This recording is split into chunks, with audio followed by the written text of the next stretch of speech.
Saudara-saudara terkasih dimanapun Anda berada, dan selamat masa raya Paskah yang akan berlangsung sampai hari Pentakosta. Saudara-saudara, kita akan meneruskan seri tentang khotbah perjumpaan dengan Kristus. Perjumpaan antara Kristus dengan para murid, ya, dengan orang-orang yang dikasihinya tepat setelah Tuhan Yesus dibangkitkan dari kematian. Saudara-saudara, kalau kita memperhatikan kisah-kisah perjumpaan Yesus dengan para murid tersebut, maka kita menemukan ada satu tema yang sangat indah, bahwa Tuhan Yesus bersedia bertemu, menjumpai secara aktif, ya, orang-orang di dalam episode kehidupan mereka yang terendah. Ya, saudara-saudara, engkau lihat Yesus menjumpai Petrus yang merasa bersalah. Yesus menjumpai dua murid yang sedang perjalanan ke Emmaus yang sedang merasa kecewa. Yesus menjumpai Maria Magdalena yang begitu sedih. Yesus menjumpai para murid lain yang sedang mengalami ketakutan besar. Dan hari ini, saudara-saudara, kita akan fokus melihat perjumpaan Yesus dengan Thomas, salah satu murid Tuhan Yesus yang mengalami keraguan atau kebimbangan di dalam imannya. Saudara-saudara, nanti kita akan melihat betapa indahnya perjumpaan ini, sebab ketika Yesus menjumpai mereka, Yesus tidak menjewer telinga mereka. Ketika Yesus bertemu mereka, Yesus tidak menegur atau Yesus tidak merendahkan mereka. Sebaliknya, di dalam kasih Yesus memulihkan dan menyembuhkan mereka. Sekali lagi saudara, tema khotbah kita pada hari ini adalah perjumpaan dengan Thomas. Mari saudara-saudara kita buka firman Tuhan yang terambil dari Injil Yohanes, pasal yang ke-20, ayat 24 sampai yang ke-29. Injil Yohanes pasal yang ke-20, ayat 24 sampai yang ke-29. Saya akan bacakan. Tetapi Thomas, seorang dari ke-12 murid itu yang disebut Didimus, tidak ada bersama-sama mereka ketika Yesus datang ke situ. Maka kata murid-murid yang lain itu kepadanya, "Kami telah melihat Tuhan." Tetapi Thomas berkata kepada mereka, "Sebelum aku melihat sendiri bekas paku pada tangannya, dan sebelum aku mencucukkan jariku ke dalam bekas paku itu, dan mencucukkan tanganku ke dalam lambungnya, sekali-kali aku tidak akan percaya." 8 hari kemudian, murid-murid Yesus berada kembali di dalam rumah itu, dan Thomas bersama-sama dengan mereka. Sementara pintu-pintu terkunci, Yesus datang dan ia berdiri di tengah-tengah mereka dan berkata, "Damai sejahtera bagi kamu." Kemudian Yesus berkata kepada Thomas, "Taruhlah jarimu di sini dan lihatlah tanganku.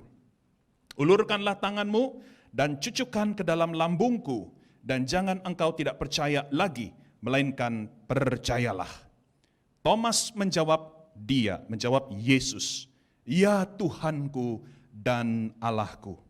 Kata Yesus kepadanya, "Karena engkau telah melihat aku, maka engkau percaya. Berbahagialah mereka yang tidak melihat, namun percaya."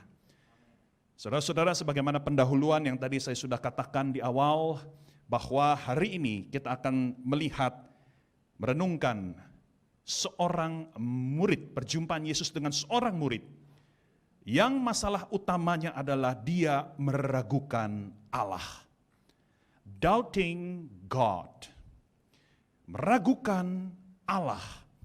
Saudara-saudara, kalau kita bicara tentang keraguan akan Allah, saya kok yakin, seandainya kita mau jujur, setiap kita mestinya pernah mengalami. Saya pun pernah mengalami, saudara-saudara. Ya, di dalam perjalanan hidup saya sebagai orang percaya, saya mengalami lebih dari 1-2 kali keraguan, kebimbangan, sungguhkah Allah peduli kepada saya? Sungguhkah Allah itu penuh kasih seperti yang saya sering khotbahkan? Sungguhkah Allah itu sudah menetapkan, memiliki rencana yang indah di dalam hidup saya? Nah saudara, kalau kita bicara tentang keraguan atau kebimbangan iman, maka setidak-tidaknya ada 3 alasan yang umum. 3 penyebab yang umum, sehingga kita sebagai orang percaya, dimanapun level iman kita masih bisa mengalami keraguan. Mari kita lihat saudara-saudara. Alasan yang pertama karena kemiskinan pemahaman. Ya, boleh tolong ditayangkan slide-nya, karena di situ ada 3 alasan. Yang pertama adalah kemiskinan pemahaman. Saudara, kita sebagai orang Kristen, ketika kita kurang mengenal Allah seutuhnya, setepatnya, maka mudah sekali kita menjadi meragukan Tuhan di dalam fase-fase kehidupan kita. Misalnya saudara, kalau kita hanya taunya Tuhan itu maha kuasa, Tuhan itu maha kasih, tetapi kita tidak sungguh-sungguh mengerti bahwa Tuhan itu juga maha berdaulat, maka ketika kesusahan datang, ketika doa-doa kita tidak dijawab oleh Tuhan, ketika keinginan dan kehendak hati kita seperti mengalami jalan buntu, maka kita mulai menggerutu, maka kita mulai bimbang, maka kita mulai meragukan Tuhan. Tuhan, Kau maha kuasa, Kau penuh kasih, tapi mengapa Kau biarkan aku seperti ini? Kenapa saudara? Sekali lagi karena kita lupa Tuhan itu berdaulat. Tuhan itu punya kehendak, otoritas yang jauh melampaui kehendak dan otoritas kita. Alasan yang kedua, saudara-saudara. Nah, alasan yang kedua ini barangkali adalah alasan yang sesungguhnya paling sering menjadi penyebab dari keraguan dan kebimbangan iman kita, yaitu kesukaran hidup. Kesukaran hidup, atau kalau saya terjemahkan dalam bahasa lain, penderitaan hidup, masalah hidup, badai hidup ini saudara-saudara. Saudara-saudara, kalau kita melihat kesukaran berat yang kita alami, ya, apalagi kalau itu bukan karena kesalahan kita, apalagi kalau kesukaran itu berlangsung lama, apalagi kalau kesukaran itu saudara, masalah hidup yang kita alami itu benar-benar mengambil, merampas banyak hal yang baik di dalam hidup kita, maka disitulah kita sungguh-sungguh akan mengalami guncangan iman. Keraguan, kebimbangan akan menjadi bayang-bayang yang menyertai kita di tengah masa-masa seperti itu.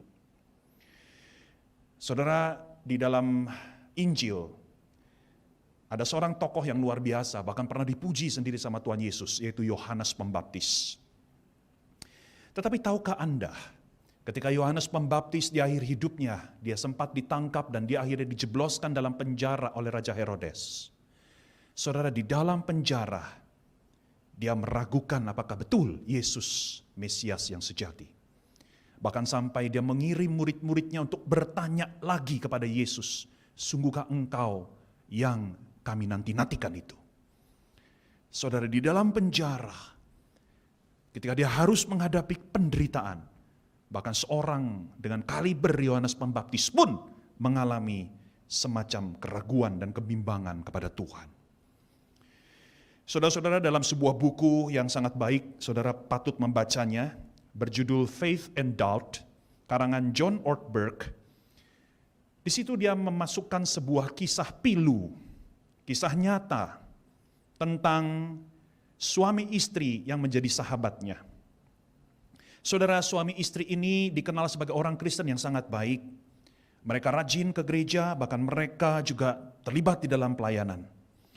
Mereka memiliki seorang balita perempuan yang sangat manis. Setiap orang yang berpas-pasan dengan mereka di muka umum pasti akan memuji paras anaknya yang menggemaskan itu. Saudara, kisah sedih ini bermula pada suatu siang yang cerah di musim panas. Si ibu sedang main-main dengan anaknya yang masih balita itu di pekarangan rumah. Tiba-tiba telepon berbunyi dari dalam rumah. Dan si ibu bergegas ke dalam untuk menjawab panggilan telepon tersebut. Anaknya ditinggalkan sendirian di baby box atau kotak khusus untuk bayi. Sewaktu si ibu di dalam, anaknya berdiri menuju ujung kotak bayi tersebut. Dan entah bagaimana pintu kotak bayi yang biasanya terkunci, hari itu terbuka. Dan si balita itu berjalan sampai akhirnya ke pinggir kolam yang ada di pekarangan rumah tersebut.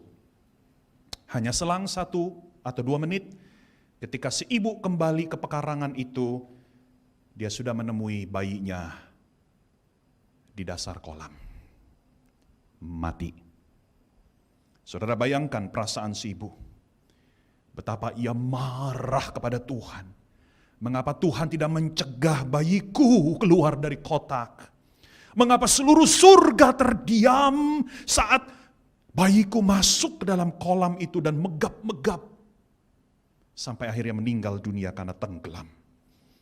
Mengapa Tuhan yang aku cintai, yang aku mengabdi kepadanya, tidak menolong bayiku yang tidak berdaya itu? Saudara-saudara, benarlah apa yang dikatakan oleh pujanggawan dari Rusia, Fyodor Dostoyevsky. Kematian tragis seorang bayi membawa kita kepada pertanyaan, apakah Tuhan sungguh ada? Yang ketiga, saudara, alasan ketiga, yaitu kesunyian Allah. Saudara-saudara, semua orang percaya sesungguhnya pasti pernah mengalami di saat atau saat-saat di mana Tuhan sepertinya jauh dari kita. Kita tetap rajin melayani, kita tetap rutin membaca firman, kita tetap sering berdoa, kita tetap melakukan saat teduh setiap hari, tetapi kita tidak lagi menikmati kegairahan dan kenikmatan persekutuan dengan Allah. Kita merasakan hambar di dalam diri kita. Hampa, kosong, kering. Kita berdoa sedemikian rupa, tetapi kita tetap merasa kok Tuhan sekarang jauh. Tuhan senyap, Tuhan diam. Saudara, tentu Anda mengenal almarhumah Mother Teresa atau Bunda Teresa. Seorang tokoh yang luar biasa, yang mengabdikan dirinya di Kalkuta, India untuk melayani orang-orang kusta dan orang-orang miskin. Seorang anak Tuhan yang luar biasa, peraih penghargaan Nobel. Tetapi saudara tahukah, di dalam biografinya, dia menuliskan begini. Pada tahun 1961, dia menuliskan, saya merasakan kegelapan di mana saya tidak dapat melihat Tuhan dalam diri saya. Jiwa saya seperti kosong, sementara itu kerinduan saya akan Dia begitu besar. Dan inilah rasa sakit dan siksaan yang saya tidak dapat jelaskan dengan kata-kata. Saudara, seorang raksasa iman seperti Bunda Teresa pun mengalami kesenyapan Allah, mengalami kediaman Allah. Saudara, kita juga pasti akan mengalami itu. Dan ketika kita mengalami, kita mulai akan merasakan ragu dan bimbang akan Allah. Saudara, itulah ketiga alasan. Tentu saja 3 alasan ini bisa saling campur, ya. Bisa saja saudara ada 2 alasan sekaligus yang membuat Anda dan saya bimbang atau ragu kepada Tuhan. Saudara-saudara, saya akan mengajak kita untuk melihat 2 saja pelajaran rohani berdasarkan kisah perjumpaan Yesus dengan Thomas ini. 2 pelajaran rohani yang indah yang saya mau saudara benar-benar renungkan setelah saudara selesai ibadah ini. Yang pertama, saudara-saudara, pelajaran pertama, bahwa orang percaya, orang beriman yang mencintai Tuhan tetap dapat mengalami keraguan. Saudara-saudara, dulu ketika saya pertama kali menjadi anak Tuhan, ketika saya sudah lahir baru, ya, ketika saya masih bayi rohani, saya sering berpikir begini, kalau saya meragukan Tuhan, berarti saya berdosa sama Dia. Kalau saya mengalami kebimbangan akan Tuhan, berarti Tuhan akan marah sama saya. Dulu saya menganggap kebimbangan dan keraguan itu adalah musuh iman. Artinya kalau saya bimbang, maka saya sedang menghancurkan iman saya sendiri. Tetapi dengarkan baik-baik saudaraku. Ketika saya beranjak dewasa di dalam pengenalan akan Tuhan, saya akhirnya sadar bahwa ternyata orang percaya dalam level apapun imannya masih bisa mengalami kebimbangan dalam hidup. Bahkan, dengar baik-baik, pernyataan berikut ini akan keluar dari mulut saya penting. Kebimbangan dan keraguan adalah sebuah proses yang diizinkan Tuhan untuk mendewasakan kita. Kebimbangan dan keraguan diizinkan Tuhan menjadi satu tahap yang dianggap perlu oleh Tuhan untuk mendewasakan kita. Saudara, seorang tokoh bernama Madeleine L'Engle mengatakan, mereka yang percaya kepada Tuhan namun tanpa hati yang bergelora, tanpa kegelisahan pikiran, tanpa serangan keraguan dan godaan keputusasaan, hanyalah percaya pada ide tentang Tuhan dan bukan pada Tuhan itu sendiri. Atau kalau saya parafrasekan, seseorang yang serius dengan imannya pasti akan mengalami hari-hari di mana dia bimbang, hari-hari di mana dia ragu. Saudara, kalau engkau tidak serius dengan imanmu, kalau engkau hanya orang Kristen KTP, engkau tidak akan pernah mengalami kebimbangan dan keraguan. Karena engkau orang Kristen yang cuma dangkal, permukaan saja. Tetapi kalau engkau orang Kristen yang serius, kau akan pasti mengalami fase-fase kebimbangan dan keraguan. Saudara, kebimbangan bukan hanya dialami oleh orang yang baru percaya atau bayi rohani. Mereka yang tampaknya luar biasa melayani Tuhan dan sudah lama menjadi orang Kristen sekalipun tidak luput dari kebimbangan. Sebut saja di dalam perjanjian lama ada seorang nabi besar bernama Elia. Nabi besar yang baru saja melakukan mukjizat yang luar biasa itu, saudara-saudara. Api turun dari langit membakar korban persembahan. Dia mengalahkan ratusan nabi-nabi palsu, nabi-nabi Baal. Tetapi saudara-saudara, di pasal berikutnya dia mengalami ketakutan yang luar biasa hanya karena seorang perempuan bernama Ratu Isabel yang mengejar dan ingin membunuh dia. Saudara, Elia mengalami kebimbangan dan ketakutan, keraguan akan perlindungan Tuhan atas dirinya.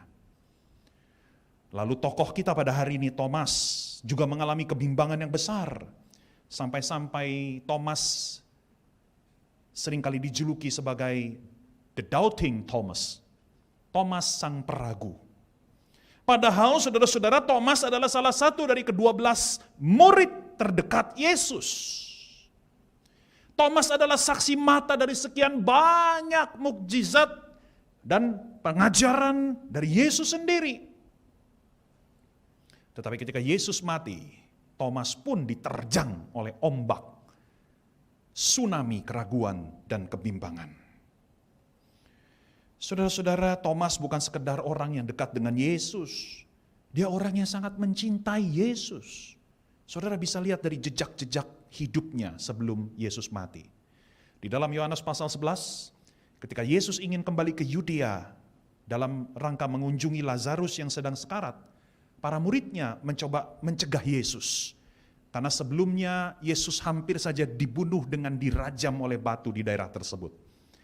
Hanya Thomas yang berespon sebaliknya.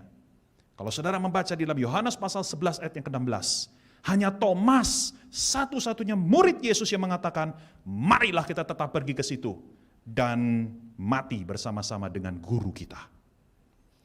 Saudara, sekalipun kalimat ini bernada pesimistik, tetapi pernyataan ini menunjukkan keberanian yang dimiliki oleh seorang Thomas karena dia begitu mencintai Yesus. Dan di dalam Yohanes pasal 14, saat Yesus mengatakan bahwa dia akan pergi, dia akan pulang, dia akan kembali kepada Bapa, kembali ke rumah Bapa, Thomas langsung spontan bertanya, di manakah rumah Bapa itu? Menunjukkan bahwa Thomas tidak mau berpisah dari Yesus. Menunjukkan bahwa Thomas begitu sayang, begitu mengasihi Yesus. Saudara-saudaraku, Thomas, seorang murid yang luar biasa sekalipun, dia dapat mengalami keraguan dan kebimbangan. Seorang yang begitu mencintai Yesus tetap dapat mengalami semuanya itu. Saudara-saudara, mari kita sekarang langsung petik apa pesan buat kita pribadi. Saudara-saudara, dengar baik-baik. Ketika engkau mengalami keraguan akan Tuhan, kau mengalami kebimbangan, sungguhkah Tuhan beserta denganku? Sungguhkah Tuhan akan memelihara hidupku? Sungguhkah Tuhan hadir di dalam hidupku? Saudara, jangan engkau merasa kecil hati. Jangan kau merasa tertuduh seolah-olah keraguanmu adalah tanda engkau anak Tuhan yang buruk. Saudara, sesungguhnya keraguanmu itu adalah bentuk lain dari imanmu kepada Tuhan. Kok bisa? Sekali lagi saya ulangi kalimat ini, saudara. Keraguanmu itu sesungguhnya adalah bentuk lain dari iman. Kok bisa? Begini penjelasannya, saudara. Saudara-saudara, kalau engkau sungguh-sungguh percaya pada Tuhan, ya, engkau beriman sama Tuhan.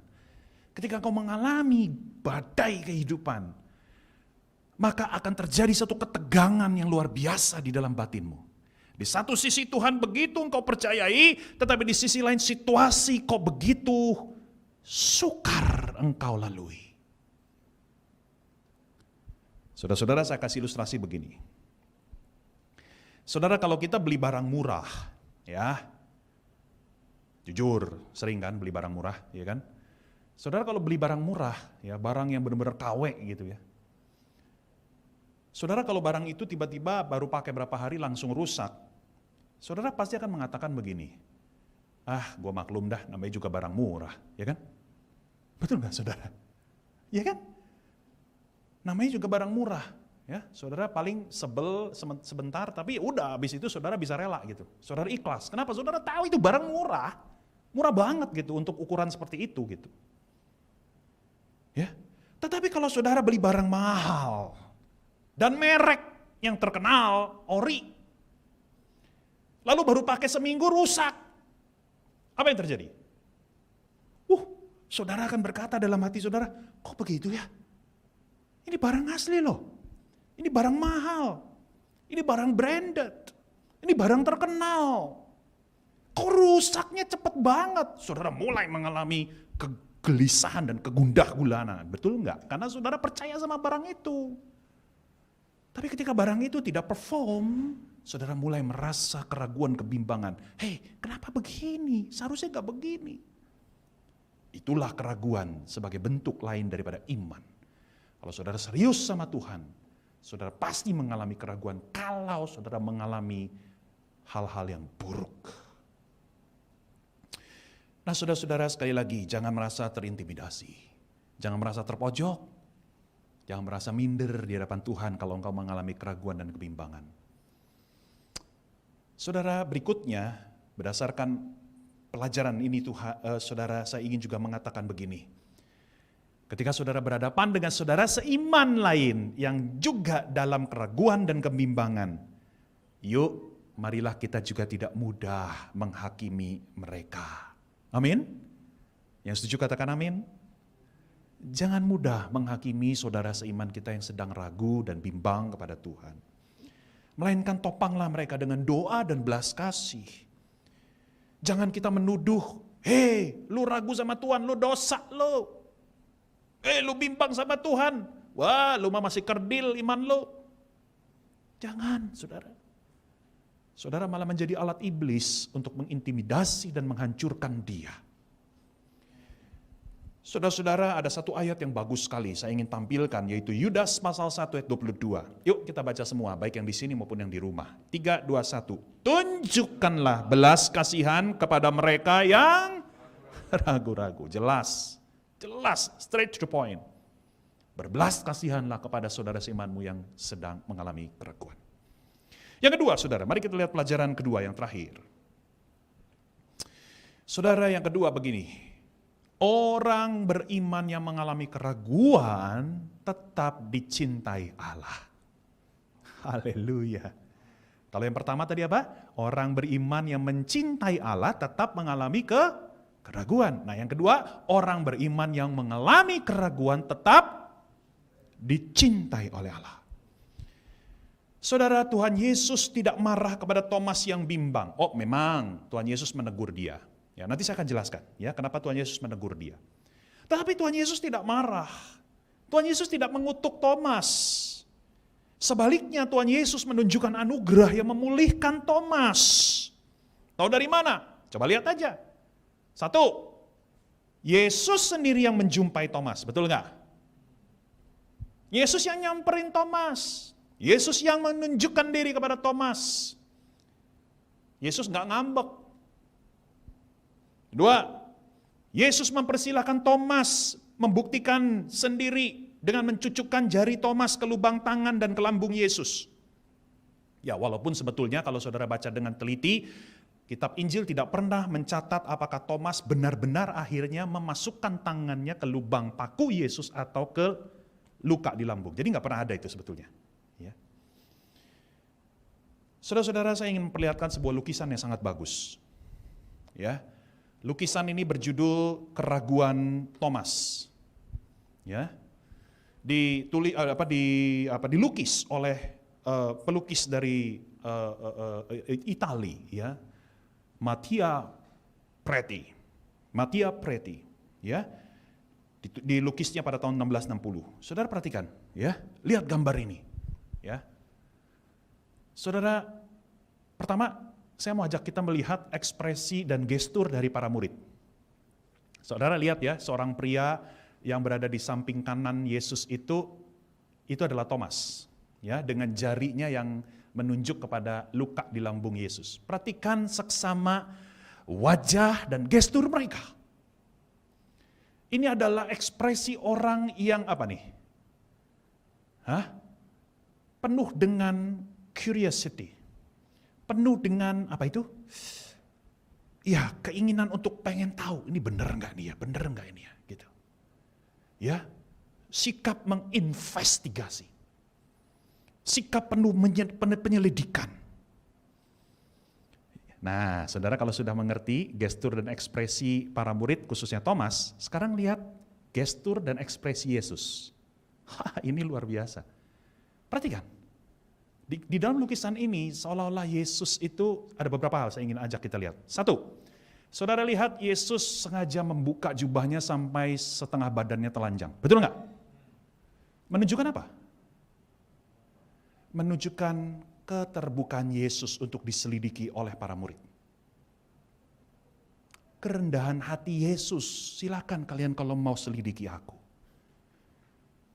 Saudara gampangnya gini deh, bayangin kalau saudara di posisi itu. Saudara mau nggak diselidikin sama orang lain? Saudara pasti akan tersinggung, betul nggak?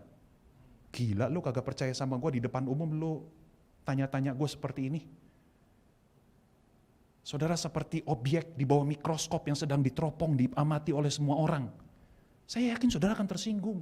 Saudara akan marah, ego saudara akan terluka. Saudara gengsi dong. Gila, gue diinvestigasi di depan semua orang. Tapi perhatikan Yesus dalam lukisan ini. Dia memberi diri. Yang kedua, lihat tangannya. Tangannya terbuka. Sebagai sebuah gestur welcoming, mempersilahkan. Ayo, kalian masih belum percaya? Ayo lihat tubuhku, ini bukan hantu. Ini bukan makhluk jadi-jadian, aku ini Yesus gurumu yang pernah mati, sekarang udah bangkit. Silakan lihat. Bahkan ada seorang komentator seni yang mengatakan begini, saudara, ini menarik sekali. Gestur tangan Yesus ini seperti apa? Yesus disalibkan. Seolah-olah dalam peristiwa ini Yesus rela mengalami penghinaan kembali. Karena salib adalah penghinaan. Dan sekarang dia mengalami penghinaan lagi oleh para murid-murid yang sontoloyo itu. Dan lihat wajah Yesus. Wajah yang lembut. Tidak ada kernyit dahi yang menunjukkan dia sedang kesel. Tidak ada mulut kaku yang terkunci menunjukkan dia sedang menggerutu. Tetapi wajah Yesus wajah yang lembut. Wajah yang penuh belas kasih. Ayo, aku tahu engkau ragu, aku tahu engkau bimbang. Silakan. perhatikan diriku, pegang diriku, sentuh diriku, cucukkan jarimu. Saudara-saudara, wow. Orang percaya yang mengalami keraguan dan kebimbangan sehebat apapun masih tetap dicintai Tuhan. Saudara, apa nasihat bagi kita pribadi berdasarkan pelajaran kedua ini? Dengar ya, belajarlah bersabar menantikan Tuhan. Meskipun Anda disiksa oleh keraguan dan kebimbangan yang parah. Saudara, satu aja deh yang saudara jangan lakukan. Saudara bimbang boleh, ragu boleh, tapi jangan tinggalin Tuhan. Udah itu aja. Jangan. Nantikan Tuhan. Gak apa-apa tiap hari saudara berteriak sama Tuhan. Tuhan, kenapa engkau tidak bersuara? Tuhan, mengapa engkau tidak menjawab doaku? Gak apa-apa, saudara teriak gitu aja. Lebih baik begitu daripada saudara tinggalin Tuhan langsung. Saudara gak mau peduli lagi sama Tuhan. Itu namanya saudara sudah putus asa. Saudara ragu, saudara bimbang, that's okay. Tetapi saudara tetap nantikan Tuhan. Saudara, itu yang dikatakan di dalam firman Tuhan, sekitar 8 hari Thomas sendirian. Dia dibiarkan oleh Tuhan Yesus sendirian. Sebetulnya kan Tuhan Yesus bisa aja menjumpai dia di hari pertama, betul gak? Iya kan? Kenapa Tuhan Yesus memilih, nanti hari ke-8 gue baru ketemu sama si Thomas gitu loh. Saya merasa begini, karena Tuhan Yesus ingin Thomas memproses keraguan dan kebimbangannya itu. Tuhan Yesus ingin Thomas berkesempatan untuk meragukan dia, supaya at the end, pada akhirnya, ketika Thomas berjumpa dengan Yesus, maka Thomas akan melihat betapa anugerah Yesus berlimpah kepada dia yang juga meragukan Yesus. Saudara-saudara, bukan hanya Thomas dikasihi oleh Tuhan, Thomas pun dipercayai oleh Tuhan Yesus untuk menjadi rasulnya. Nah, di sini saya mau jelaskan. Saudara lihat di dalam ayat-ayat kita tadi bahwa Yesus menegur Thomas, betul nggak? Ya kan? Karena kebimbangannya. Betul, ya. Tetapi begini, konteksnya begini. Kita mesti lihat begini. Teguran Yesus kepada Thomas itu, ya, menjadi paradigma buat kita sebagai orang percaya. Makanya tadi di ayat yang berikutnya, ya, ayat berapa tuh, ya? Di ayat yang ke-29 dikatakan apa? Berbahagialah mereka yang tidak percaya, berbahagialah mereka yang tidak melihat tetapi percaya. Itu sebetulnya paradigma buat orang-orang Kristen sepanjang zaman sampai saat ini. Kenapa? Karena semua orang Kristen termasuk kita, ya, kecuali murid-murid Yesus, gak pernah lihat Yesus secara fisik, betul nggak? Halo, betul nggak? Saya nggak pernah lihat Yesus secara fisik. Nah, jadi Yesus ingin membuat satu paradigma. Semua muridku harus percaya kepada aku sekalipun tidak melihat aku secara fisik. Ngerti maksudnya? Makanya Yesus menegur Thomas. Dalam perspektif, Thomas adalah orang percaya, orang Kristen. Kamu Thomas harusnya percaya padaku, walaupun kamu tidak melihat aku. Tetapi saudara-saudara, ada perspektif lain nih.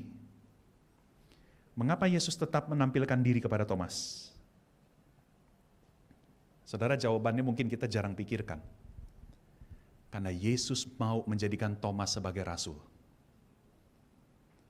Karena syarat seseorang menjadi rasul adalah dia harus melihat dengan mata kepala sendiri Yesus yang sudah dibangkitkan dari kematian. Kalau Yesus tidak pernah menampilkan diri kepada Thomas, Thomas sampai saat ini gak akan pernah jadi rasul.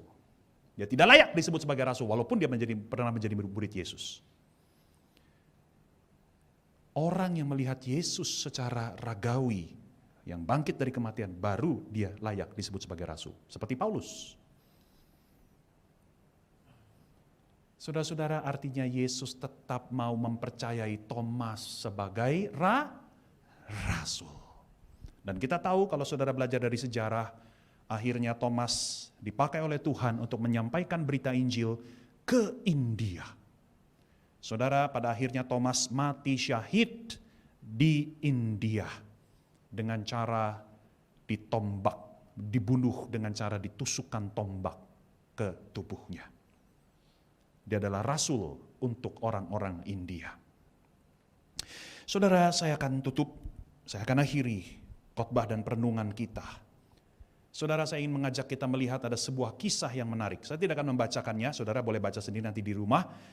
Yang ada di dalam Markus pasal yang ke-9. Ya, saudara, di dalam Markus pasal yang ke-9 ada seorang ayah yang datang kepada Yesus. Ya, kita tampilkan dulu ayatnya. Ada seorang ayah yang datang kepada Yesus. Ya, dia membawa anaknya yang kerasukan roh jahat. Ya. Dan hal ini sudah berlangsung sejak anak itu masih muda. Jadi ini sudah berlangsung bertahun-tahun, saudara. Ya. Dan dia bawa kepada Yesus. Kenapa dia bawa kepada Yesus? Karena dia tahu Yesus adalah seseorang yang mampu melakukan mukjizat. Sebab kalau saudara baca di pasal-pasal sebelumnya, dikisahkan Yesus sudah melakukan banyak mukjizat, termasuk menyembuhkan orang tuli, termasuk mengusir orang yang kerasukan roh jahat di Gerasa, termasuk Yesus pernah juga memberi makan 5.000 orang. Itu ada di pasal-pasal sebelumnya. Jadi mungkin si bapak ini, si ayah ini sudah mendengar reputasi Yesus sebagai seorang tabib. Tetapi yang menarik di ayat yang ke-24, saudara perhatikan kalimat dari si bapak ini. Dia bilang begini, aku percaya, tolonglah aku yang tidak percaya ini. Nah loh, kontradiksi sekali. Aku percaya. Kalau berhenti sampai situ kan keren ya, betul gak? Tapi yang menarik kalimat berikut, tolonglah aku yang tidak percaya ini. Hah? What the hell? Apa yang terjadi di sini? Saudara, kata kuncinya adalah di kata tolonglah. Jadi sebetulnya gini saudara, inilah gambaran orang yang mengalami keraguan. Dia percaya sama Tuhan, kepada Yesus, karena dia udah denger lah Yesus sudah melakukan mujizat. Tapi dia jujur di hadapan Yesus, dia punya keraguan gitu. Bener nggak ya anak gue bisa sembuh gitu loh. Tetapi yang menarik di sini ada kata tolonglah aku yang tidak percaya ini. Ini yang saya katakan. Kalau engkau mengalami keraguan jangan tinggalin Tuhan. Kalau engkau mengalami kebimbangan jangan tinggalin Tuhan. Jangan malah engkau melakukan hal-hal yang mendukakan hati Tuhan sebagai bentuk engkau protes sama Tuhan. Tuhan lo rasain lo tinggalin gue sih, sekarang gue lakukan dosa deh. Gue sengaja mau nyakitin hati lo. Jangan gitu saudara. Seperti ayah ini. Dia berteriak, tolong aku Tuhan. Aku gak percaya tapi tolong aku Tuhan. Dan akhirnya Tuhan Yesus tolong. Saudara-saudara, mari kita lihat. Iman kepada Kristus sekalipun lemah adalah iman yang benar. Saya ulangi. Iman kepada Kristus sekalipun lemah adalah iman yang benar. Itu sebabnya Yesus berkata, sekalipun kau punya iman sebesar biji sesawi. Yesus tidak bilang begini, sekalipun kau punya iman sebesar buah duren. Kagak. Sekalipun kau punya iman sebesar biji sesawi, itu kecil banget loh. Tapi kalau imanmu itu kepadaku, imanmu benar. Saya kasih ilustrasi saudara. Bayangkan ada 2 orang yang sakit keras.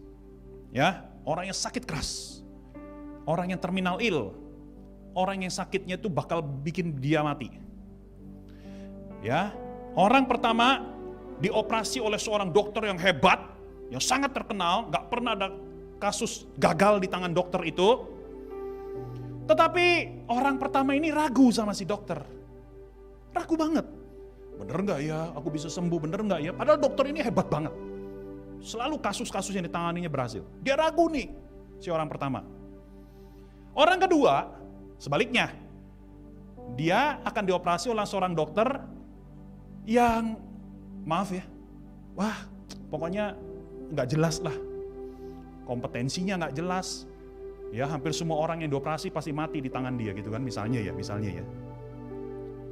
Tetapi orang kedua ini penuh keyakinan gitu, ya saya yakin dokter saya ini kalau saya sama dia pasti saya sembuh gitu kan, keyakinannya besar, gak ada keraguan sedikit pun. Nah, dua-duanya sama-sama masuk ruang operasi. Saya mau tanya, siapa yang akhirnya sembuh? Yang pertama. Betul gak? Karena pasien itu berada di tangan dokter yang benar. Walaupun pasien itu mengalami keraguan. Sebaliknya pasien kedua, walaupun dia punya iman yang kuat kepada si dokter, tapi dokternya memang jelek, ya udah mati dia di meja operasi, betul nggak? Itulah iman. Walaupun imanmu lemah, selama imanmu kepada Yesus, itu iman yang benar. Saya tutup, saudara. R.C. Sproul mengatakan begini,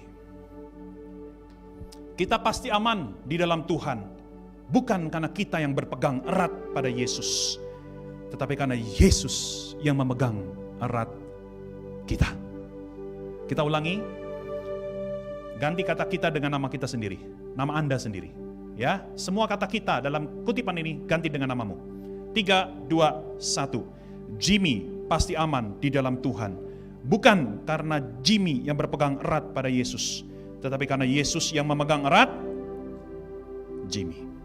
Mari kita tundukkan kepala kita berdoa.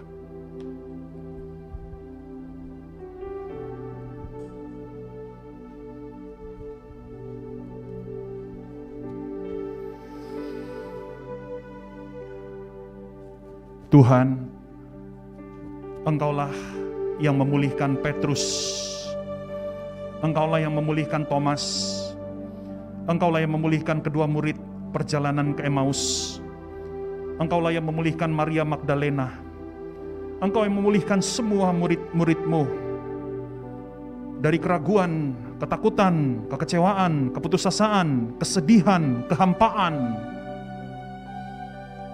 Kami percaya Engkau adalah Tuhan yang sama. Hari-hari ini Tuhan, Engkau juga Tuhan yang akan memulihkan diri kami. Terima kasih Tuhan untuk firman-Mu. Kami mau datang kepadamu dengan segala keraguan dan kebimbangan kami.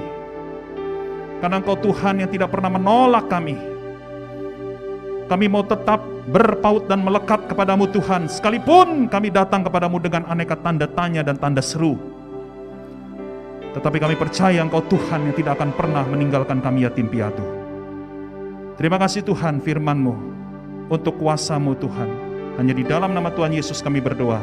Sama-sama kita katakan, amin. Puji Tuhan.